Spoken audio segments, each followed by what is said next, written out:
Et donc j'ai commencé à focaliser mon attention sur ma respiration, et ça a apaisé mon mental inévitablement. C'est la première démarche d'une pratique méditative. Oui. Et tout d'un coup, alors que je continuais à entendre le bruit venant de la rue, j'ai entendu ce qu'il y avait au-delà du bruit. J'ai entendu le silence. Et j'ai compris, enfin peut-être que ça vous paraît simple, moi c'était énorme. J'ai compris que en fait le silence n'est pas quelque chose que l'on peut créer, c'est toujours là. Le silence, c'est l'espace dans lequel les bruits apparaissent et disparaissent, et il est toujours là à l'arrière-fond. Il suffit de l'écouter plutôt que de s'attacher au bruit qui le meuble. Et ça m'a plongé dans une dimension incroyable, dans le sens où je me suis senti relié à tout ce qui était, en particulier à ce marteau-piqueur, à ces gens qui travaillaient dans la rue, et en même temps, je gardais une immense paix malgré les perturbations de tout ça. Et je pense que, enfin, c'est pas que je pense, j'ai vraiment été comme illuminé. Oui. C'est comme un flash comme ça qui m'a fait vraiment prendre conscience que il faut faire la différence entre tout ce qui appartient au mental et ce qui est de l'ordre de la conscience précisément. Parce que le mental pense, il perçoit, il analyse, il compare, il commente, il juge, il bavarde énormément. Oui. Et la conscience en fait ne pense pas.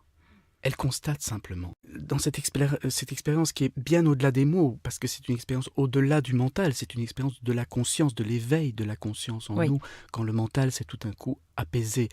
Dans l'épisode que je raconte là, si je l'analyse, je peux bien comprendre que la petite pratique méditative a apaisé le mental et tout d'un coup la conscience s'est éveillée de façon importante. Mhm. Il a juste constaté tous ces bruits et tout ce qui se passait, mais restait dans son état de conscience, c'est-à-dire paisible, silencieux, accueillant tout ce qui est, sans condition. Et accueillir tout ce qui est sans condition, c'est aimer. Et donc, s'il y avait d'autres manières d'appeler ce silence, je l'appellerais paix Mhm. et amour. Mhm. Mais vraiment, ce sont des mots qui peuvent paraître un peu religieux, un peu liturgiques, mais maintenant je comprends ce que ça veut dire. Avant je les entendais, je trouvais ça très beau, mais c'était un peu abstrait. Oui. Là je l'ai vraiment et je le vis au quotidien maintenant. C'est quelque chose de très joyeux, dans le sens où ce silence, c'est cet espace d'acceptation, sans condition, l'amour inconditionnel. Et j'ose même dire, ça fait partie de mon illumination, entre guillemets, et peut-être qu'on va dire il est vraiment illuminé, le pauvre garçon, hein, mais maintenant c'est une évidence, Oui. cette conscience, elle est dans tout et partout. Et du coup, même la moindre molécule de la chaise sur laquelle je suis assis a cette conscience, est habitée par la conscience. Alors vous allez me dire, mais c'est impossible, la chaise ne pense pas, ne peut pas dire, tiens, il y a quelqu'un d'assis sur moi. Non, ça, c'est la conscience intellectuelle qui décrit son expérience. Mais la pure conscience dont je parle, c'est cette capacité de percevoir ce qui se passe. Or, la moindre molécule de cette chaise perçoit ce qui se passe. Elle perçoit le poids de mon corps sur elle. Et elle va s'adapter en fonction. Tout ce qui existe perçoit. Sans pouvoir forcément mettre des mots comme nous le faisons avec notre cerveau humain, ça c'est de l'ordre du mental qui interprète l'expérience Oui. de conscience.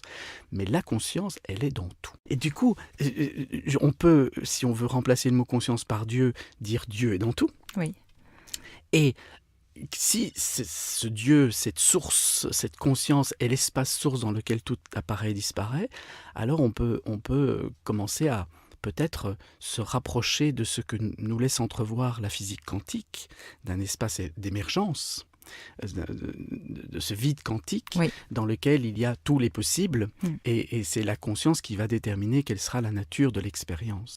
Je dis, ne cherche pas même pas à comprendre, vis-le, vis-le, et écoute ce silence à l'intérieur. Et en ce sens-là, je suis assez réjoui de voir l'engouement aujourd'hui pour les pratiques méditatives, tout en étant très vigilant parce que on parle de pleine conscience, mindfulness. Oui. J'insiste toujours pour dire que mind, c'est pas la conscience, c'est le mental. Oui. Mindfulness, c'est plein de mental. C'est la première étape d'une démarche méditative et contemplative.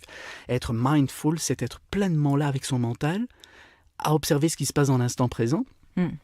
et à force, ça calme le mental. Et c'est la première étape, il faut pouvoir calmer le mental. Et moi j'insiste beaucoup pour qu'on aille plus loin que Oui. ça, parce que sans ça on va instrumentaliser cette pratique méditative qui est millénaire, qui est un héritage phénoménal, enfin très important Oui, de qui est même dans l'essence l'humanité, finalement de l'homme. qui est dans l'essence de l'homme et qui fait partie de la spiritualité. Oui, Or, ce mot spiritualité aujourd'hui fait peur parce qu'on le confond avec le mot religion. Et pourtant, il ne faudrait pas. Il faudrait faire une pédagogie pour bien différencier la spiritualité de la religion. Parce que la spiritualité, c'est clairement, en tout cas quand j'utilise ce mot, la compréhension de l'esprit des êtres et des choses. Je trouve que ce qui est absolument insupportable dans nos contrées, là et en particulier en France, c'est qu'on ne peut pas vivre sa quête spirituelle en public.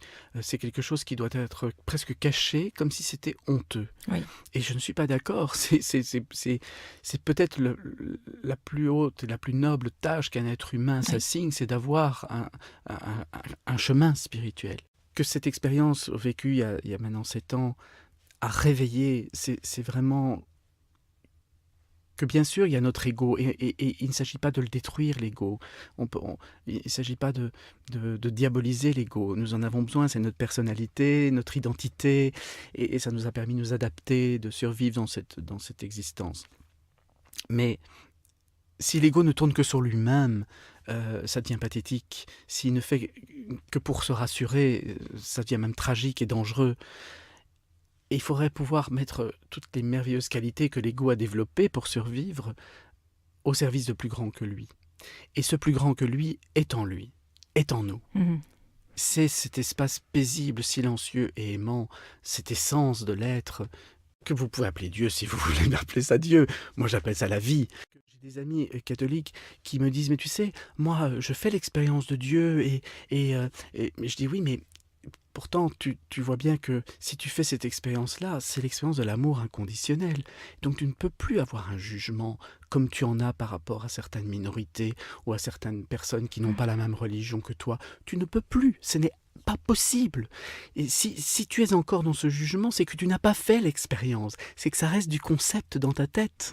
Hein. Et avec les concepts, on peut dire Dieu est amour, il dit de ne pas tuer son prochain, mais si tu ne me crois pas, je vais te tuer. On veut trop exister. Et pour exister, on est capable de tuer les autres ou de leur imposer nos idées, parce que s'ils ne nous regardent pas en disant qu'on a raison de penser comme ça, on a l'impression de ne plus exister. Grâce à la méditation et à cette focalisation de l'attention dans l'instant présent, on va pouvoir calmer ce système mental. Et progressivement, alors on pourrait aller plus loin que cette Bien sûr. mindfulness dont nous parlions en ouvrant le cœur. Oui. Et j'insiste beaucoup, j'ai tellement peur qu'on n'ait pas le temps de le dire, je le dis maintenant. J'insiste beaucoup pour dire qu'ouvrir le cœur, c'est pas un concept intellectuel. Il ne s'agit pas simplement, comme dans certaines méditations, de dire je pense aux gens, je les aime, et il faut l'ouvrir dans son corps. Il faut ouvrir la poitrine. Ça, c'est la pratique du yoga et du qigong qui m'a vraiment montré que c'est quelque chose de tantrique. Oui. Vous savez, le tantra, c'est une très très vieille tradition qui vient de la nuit des temps et qui s'intéresse au rapport de l'énergie et de la conscience. Et elle a inspiré toutes les philosophies de l'Orient et toutes les spiritualités de l'Orient, en particulier l'hindouisme et puis le bouddhisme, parce que le tantra, c'est vraiment quelque chose qui demande d'être incarné, d'avoir une compréhension de l'esprit et une spiritualité incarnée dans le corps. Oui. Donc ouvrir le cœur, c'est un exercice tantrique, c'est ouvrir la poitrine, libérer les tensions, sentir cet espace à l'intérieur qui s'ouvre. C'est Swami Prajnapath, un sage indien qui avait beaucoup inspiré André Comte-Sponville en son temps, qui disait « Chaque fois que vous vous détendez, vous vous aimez. Et chaque fois que vous permettez à un autre de se détendre, vous l'aimez. Votre présence change. Vous dégagez autre chose, parce que le corps s'est détendu, parce que votre champ énergétique n'est plus le même, parce que votre aspect, la tension dans vos yeux a disparu. On ne peut pas tricher avec le corps. C'est pour ça que dans ton livre, tu parles beaucoup du corps, et moi je trouve que c'est essentiel aujourd'hui de ramener vraiment la spiritualité aussi au corps. Et je te remercie vraiment pour ça, d'incarner vraiment la spiritualité. Tu parles vraiment de pleine présence aussi, hein, aller au-delà de la pleine conscience, mais aussi vraiment être à soi dans notre corps. Pleine écoute du corps et de libération du corps. Et tout l'Orient est resté dans une démarche spirituelle incarnée. À travers notamment le yoga en Inde, Oui. Le qigong, toutes ces pratiques, Le et la tantrisme dont méditation, on parlait. le tantrisme qui a nourri tout ça, qui est Oui. beaucoup plus ancien. Mais en Occident, malheureusement, le corps à un moment donné a été banni parce qu'il était le siège de passion et on a voulu dominer les passions, dominer les émotions.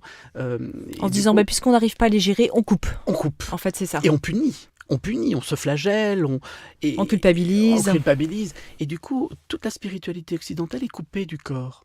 Alors, elle est pleine de bonnes intentions, mais des intentions, il y en a beaucoup qui volent, il n'y en a pas beaucoup qui atterrissent. Oui. Et pour atterrir, il faut passer l'épreuve de l'espace et du temps, il faut passer l'épreuve de la matérialisation, il faut rentrer dans le corps. Et c'est pour ça que, vraiment, pour moi, c'est central. Quand j'enseigne, c'est plonger dans le silence intérieur, qui commence toujours par cette focalisation de l'attention sur la respiration, qui permet d'apaiser le mental, dans un exercice très proche de ce qu'on appelle la mindfulness, cette pleine conscience, qui n'est pas une bonne traduction, comme je disais là tout Oui. à l'heure, plutôt pleine attention ou présence attentive. Mais dès que le mental commence à s'apaiser, j'invite vraiment à ouvrir le cœur à ce moment-là, en détendant la poitrine, en respirant, en ouvrant ce chakra du cœur. Et le mental s'apaise encore plus. Et tous ces phénomènes passagers que sont les sensations, les émotions, les pensées, sont encore accueillis avec beaucoup plus de simplicité, moins d'analyse, moins de commentaires, le mental ne bavarde de moins en moins. Et alors on peut commencer à écouter ce qu'il y a au-delà des mots. Le silence. Commencer à écouter ce qui est au fond, tout au fond, qui ne disparaît jamais. Comme je l'ai dit en commençant, le silence est quelque chose qu'on ne peut pas créer. Il est de toute éternité. Il était là avant que nous existions, il sera encore là après que nous ayons cessé d'exister. Le silence est la toile de fond. C'est l'espace dans lequel tout va naître et tout va disparaître.